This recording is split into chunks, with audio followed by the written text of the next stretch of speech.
ഒന്ന് വായിച്ചു. അവൻ നിങ്ങൾക്കായി കരുതുന്നത് ആരെയാണ്? നിങ്ങളുടെ സകല ചിന്താകുന്നു അവന്റെ മേൽ ഇട്ടു. പക്ഷെ ഇംഗ്ലീഷിൽ വന്നപ്പോൾ ഇട്ടാൽ എന്ത് ചെയ്യും? കരുതും. ഇട്ടാൽ ഇല്ലെങ്കിലോ ആ കെയർ നമുക്ക് ലഭിക്കരുത്. കരുതത്തിന് അമ്മ പറഞ്ഞു സകല ചിന്താകുലം എന്ന് മലയാളത്തിൽ പറഞ്ഞപ്പോൾ ഇംഗ്ലീഷിൽ പറഞ്ഞു ആൻസൈറ്റീസ്. ഉത്കണ്ഠകൾ. എന്താ? നമ്മുടെ ഉത്കണ്ഠകളെ എവിടെ ഇടണം? യേശുവിനെ വരുത്തിയും. നമ്മളുള്ള ഉത്കണ്ഠകളെല്ലാം നമ്മുടെ തലയിലും ഹൃദയത്തിലും തോളിന് ചുമന്നുകൊണ്ട് നമ്മൾ നടക്കുക. പിന്നെ കർത്താവ് പ്രത്യേകിച്ച് പരിപാടി ഡ്യൂട്ടി ഒന്നും നമ്മളെ സ്വയം തോന്നുകൊണ്ട് നടക്കുകയല്ലേ. പിന്നെ ദൈവത്തിന് ജോലി വല്ലതും ഒരു ജോലിയില്ല.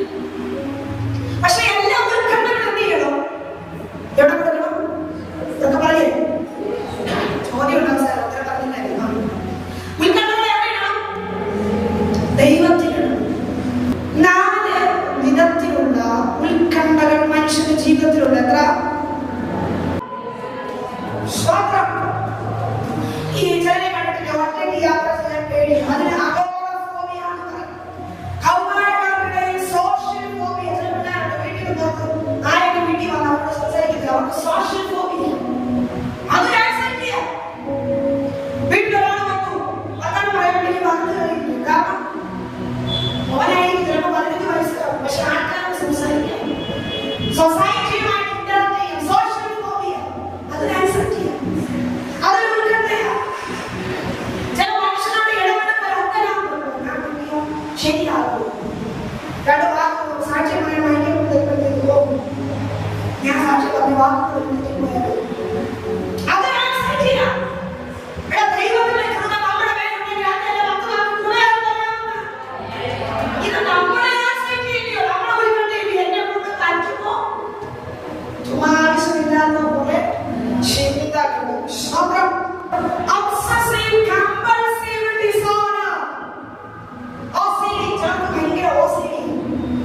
എന്തു ചെയ്താൽ OCD? അഴുക്കൾ മൂലം അസുഖങ്ങൾ ഉണ്ടാകുന്നു എന്ന അനാവശ്യമായ ഭയം മൂലം ചില മനുഷ്യർ 24 മണിക്കൂർ കൈവെടുക്കും. കണ്ടുണ്ടോ? അവരോട് എന്തുകൊണ്ട്? obsessive compulsive disorder ഉണ്ട്. അഴുക്കൾ മുഖാന്തരം എനിക്ക് അസുഖം വല്ലതും വരുമോ? ഒരു അസുഖവും ഇല്ല. ചുമ്മാതെ അസുഖം വരുമോ എന്ന് ഉത്കണ്ഠപ്പെട്ടിട്ട് കൈ കൊണ്ടുപോയി 24 മണിക്കൂർ കഴിയും. വീട്ടിലെ തറയും മറ്റും എപ്പോഴും എന്ത് ചെയ്യും? തുടയ്ക്കും. ആഴ്ച 1 ദിവസം വീട് തുടച്ചാൽ നല്ല കാര്യം. ഡെയിലി വീട് തുടയ്ക്കണമെങ്കിൽ ഇതിനകത്ത് ആരെങ്കിലും ഡെയിലി വീട് തുടയ്ക്കണമെങ്കിൽ ഉണ്ട്.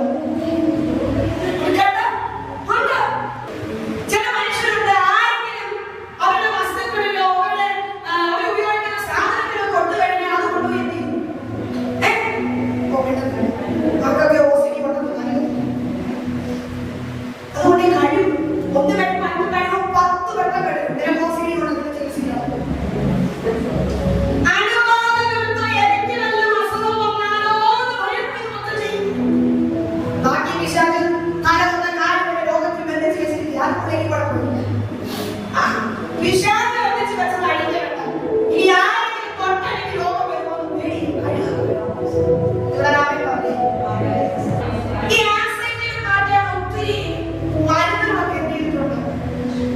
കണ്ടുപിടിച്ചിട്ടുണ്ട്. മരുന്നിന്റെ പേര് പറഞ്ഞിട്ട് തോന്നു പറയാം. Exposure and response prevention and cognitive restructure and serious re-uptake inhibitor. ഇങ്ങനെ കുറെ കോഴ്സുകളും തെറാപ്പികളും ഒക്കെ ഇവർക്ക് വേണ്ടി വെച്ചിട്ടുണ്ട്.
സ്തോത്രം.